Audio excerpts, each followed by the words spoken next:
What's up, everybody? Welcome to Podcast Now. I'm Alex, and in this video, we got to talk about some gaming news outlets not getting review scores for Starfield, their responses online, and my opinion of it. This video might get pretty spicy very, very quickly, but I do want to make one thing kind of clear early on in this video. I've talked about this before. In fact, I've talked about this with a former developer of Hogwarts Legacy. One thing that I do worry about is, well, on a positive note, the movement away from game journalists and the movement towards content creators. I love being a content creator myself. I very much enjoy it, but I also think karma is real, and these people have some certain things coming to them. If you're not going to cover games, if you're going to be a trash site, and not naming any in particular, but we do know some of them, and I might say them as this video goes on, and if you don't get picked to do these game reviews, that's on you. That's on years of you not doing your job or not doing your job well, and then you go to people that are actually covering and actually want to play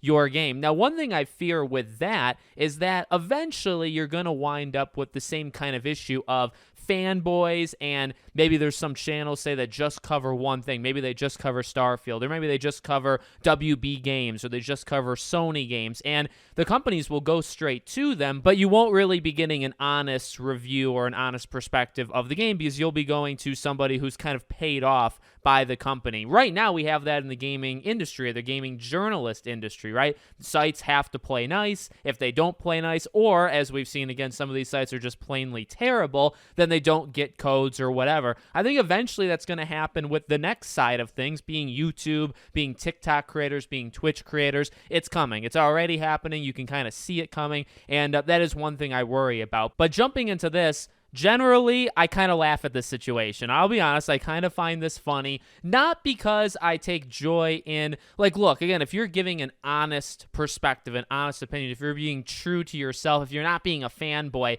and you're not picked for this, and, you know, you have all the analytics to kind of back you up that, hey, people come to our website, people read, you know, that's a low blow, that's a bad side of the deal or whatever. But some of these sites that are complaining, or some of the people that are complaining on Twitter for not getting codes, and trust me, when people do a tweet to say, hey, my site didn't get a code, and then they respond to somebody else and say, yeah, you know, I'm not really all that upset, though. Well, you kind of are, because you sent the first tweet. It's okay to be upset, but don't lie about it. Don't send a tweet and say, yeah, you know, this outlet that I work for, I kind of have an idea of why we were blacklisted, but we were blacklisted, and then later on you say, yeah, it's not too big of a deal. No, it definitely is. If it wasn't a big deal, you wouldn't have done the first tweet. So let's kind of just, again, let's just be honest with each other, and maybe we wouldn't fall into these patterns in the first place. I mean, we've seen this in the past with the Kotakus of the world, right? Whether it's because they've leaked games in the past, or whether recently, in the last maybe 5, 6, 7 years, they're just downright terrible, right? And then when they don't get invited to preview events, when they don't get invited to reviews, they flip out and say, hey, you know, we don't understand why we're not being invited. Maybe it's because all you do are these rage-baiting kind of titles. You're not a real journalist site. Now, one of the big ones is Eurogamer, right? That's a big one that's kind of complaining or talking online that they didn't get one. And that one's tough because, I mean, again, like, the thing is, you have all the analytics, right? You probably can prove that you're a very big site that probably warrants a code over maybe even some of these creators that I'll be defending throughout this, right? Like, ultimately, this is a tide being turned. You have less and less reliance on these sites, more reliance on the creators. And again, that can eventually get messy, and I think it will get messy. But where we're at right now, I'd like to see kind of the old guard die. But you think about Eurogamer, and, well, number one, I don't read too many of those articles, but there are some really good kind of warriors, people that will research these things online, and Eurogamer hasn't exactly been very nice to Starfield. Now, I guess I gotta be careful what I say here, right? Because, as I said in the beginning, I think if you're being unbiased, if you're spotting things out and you're saying, okay, well, I have a problem with this, but maybe I like this, but maybe I don't like this,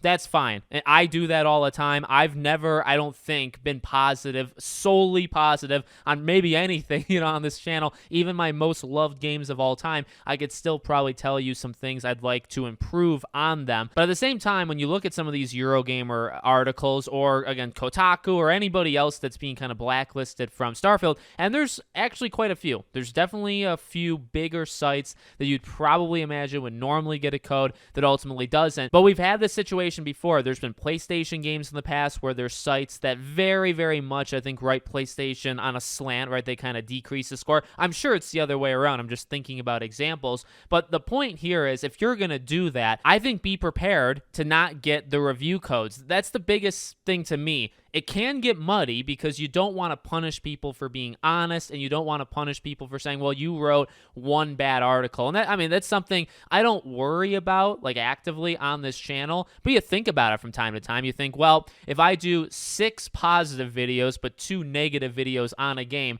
do like those negative videos completely wash out the positive? Because I'll be honest, there are some game developers / publishers that are pretty kind of ego driven, right? They don't want to see negativity. So as I keep saying, eventually this might backfire big time, I guess, with creators. Maybe you only go to creators that will only say good things about Starfield, Bethesda kind of fanboys or Xbox fanboys. Maybe that's the way, and I actually do believe that is the way it will be. That's not necessarily a better version or a better world that we'd be living in, but it's going to be different, and then we might just revert back to kind of like honest journalism across the board. But it shouldn't be all that surprising, right? Again, when you have sites that give, say, PlayStation or Xbox scores lower scores because they're the other ones, when you have sites that, I mean, I think Eurogamer is also one that boycotted Hogwarts, so I'm not really very high on them. I've never really been high on them, but that's kind of my point. If you're not going to like actively be really a game site, you know, if you're going to pretend, if you're going to say, well,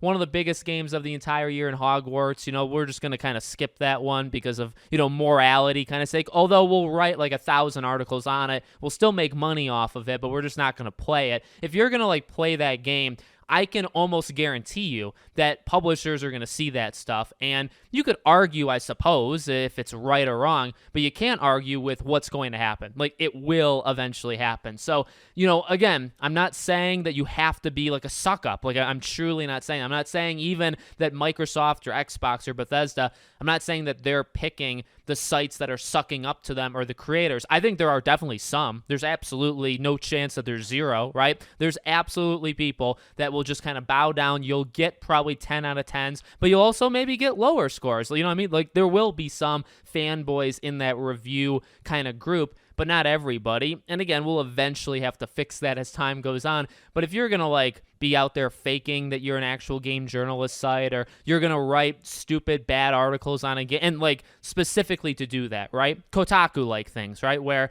you can have a negative thing to say about a game, but if you're doing it for clickbait, but rage baiting, right? Like, you're literally, you lead with the PS5 review that this is going to be a Donald Trump versus Joe Biden article. You lead with that because you know people are going to hate your guts for it, and you think that it's okay. Well, you say it's okay. I don't actually know if you think it's okay, and you lead with that. If those are the kind of games that these journalists are going to do, don't be surprised when the companies say, well, we don't exactly need you. We could easily replace the clicks that you get on Eurogamer. They could go anywhere else, on YouTube, on Twitter, on Twitch, on any other game journalist site. They can just read the review there. These people, and this is why I kind of want to make this video, and I have made these videos in the past. The thing that ticks me off with these journalists so much is they think they're like the greatest thing of all time. That really is what upsets me. And again, that goes into these tweets. You wouldn't be sending out these tweets if you didn't think you're a big deal, and you know, and that you want. And that, again, like, that's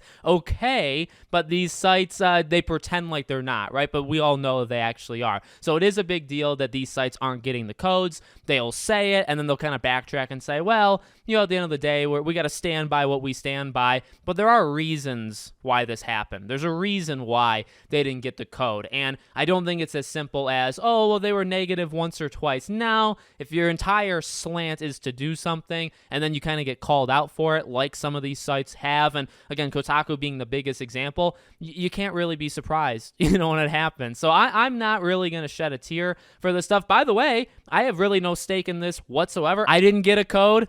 Maybe I'll get a code on Friday. I highly doubt it, to be honest with you, but I've covered this game maybe 32 videos. I think I counted. I made 32 videos on Starfield. I have no stake in the fight. I've liked talking about it. I'm going to continue to talk about it. I will say positive things. I'll say negative things. I don't really care. So let me know what you guys think in the comments. Make sure, as always, you're subscribed, bell icon turned on. If you want to follow or support me in any of my other YouTube channels or Twitter or anywhere else, all the links are in the description below. Thank you for watching. I hope to see you all on the next one.